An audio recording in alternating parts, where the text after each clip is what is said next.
The computer games market sees a new rival today as well, with the debut of a console from the Chinese PC maker Lenovo.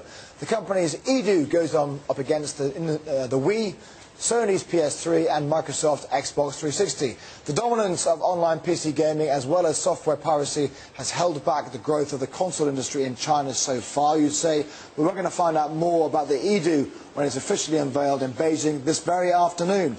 Some more thoughts on that and the launch of the iPad 2 in China, and also that new product from Lenovo. Kirk Yang is here, the head of Asia ex-Japan Tech Hardware Research at Barclays Capital, who also happens to be 21 today, I believe, your birthday. Oh, thank you. Happy birthday. Thank you. I'm sure you actually bought yourself an iPad 2 and also the new console, which you've played with.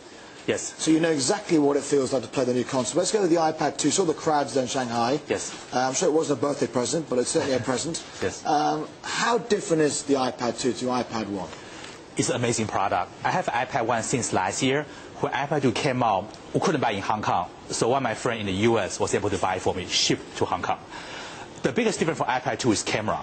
You have two camera modules on iPad 2, so you can take a picture, but also record videos. And it was quite convenient and easy to share with friends. Also, iPad 2 was lighter, only about 610 grams. Easier to hold, lighter, a little bit longer battery life, faster processor, so it was a perfect, ideal product. Very happy with that. So it's worth already trading in the iPad 1 for iPad 2? Yes. Well, iPad 1 I give to my kids. My kids keep fighting for that, so of course I'm using iPad 2.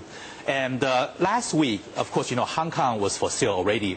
I tried to buy iPad 2 for my mom in the US for Mother's Day. But even in Hong Kong, I couldn't buy one in the store. I couldn't buy one online. So this product is definitely very hot in a big shortage. Mother's Day, of course, is Sunday. That's right. Now, they're going to sell maybe 30 million iPad 2s this year, which would be double the iPad 1 sales. I think Barclays is forecasting above 30 million units.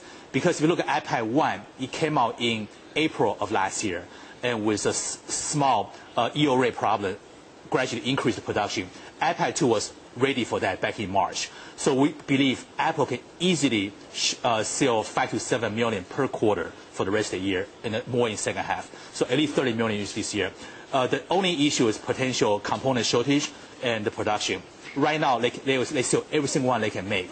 So we believe that going to second half with better production yield rate, with more components, they can easily outsell. And Kirk, what about Lenovo's LePad? Yes. It's got, for example, 5,000 stores in 400 cities around China. So yes. A huge distribution network. Yes. Can it compete with the iPad? I think so, but only in China. Right. I couldn't find LePad in China, so I went to Hangzhou with my colleague Jones Koo about a month ago. We found the product in Hangzhou. We played the product. It was also amazing.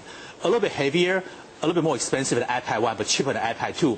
But the biggest thing for Lenovo's LePad is Chinese. People buy iPad or tablet because the software easy to use, but people in China, most of them do not read English, or they need Chinese software application. Lenovo LePad cover all that. If you start Lenovo, everything is ready to go with 4 different applications, 4 segments, easy to use. Also, it's got dual speakers, so a little bit better than iPad 2, got camera. So I think this is a very strong product. Actually, we believe that Lenovo's LePad is one of the strong competitors against iPad, but only in China. So that's probably the main product right now. Let's go to the world of game console. You have played with it, yes. Eedoo. Yes. It's going to compete with Wii, PS3 and Xbox. Yes. Can it compete? I think it will be difficult. If you look at PC world, we're so-called 3 Cs: computers, communications, and consumer electronics. We all know computers kind of slowing down. So you see all the company going to communications like iPhone, like the phone, or consumer electronics like the game console. So I think it makes sense for Lenovo to do that. But it would take a long time to sell that many products. If you look at the press, I saw that Lenovo only plans to sell 1 million units in the next 3 years.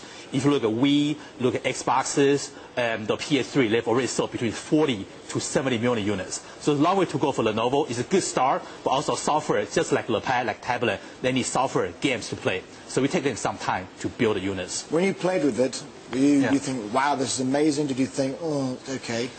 I think it was a good try. Obviously, I have a Wii myself. Good try doesn't really sell it, does it? Yeah, it'll take time. It's a new business for Lenovo. It will take time. And I mean, I have Wii myself. I think that even for Nintendo, it took them many years to develop, to configure the product. So it will take time for Lenovo, but it's a good step. Big question there for you. You mentioned software. Chinese games developers, where are they going to come from?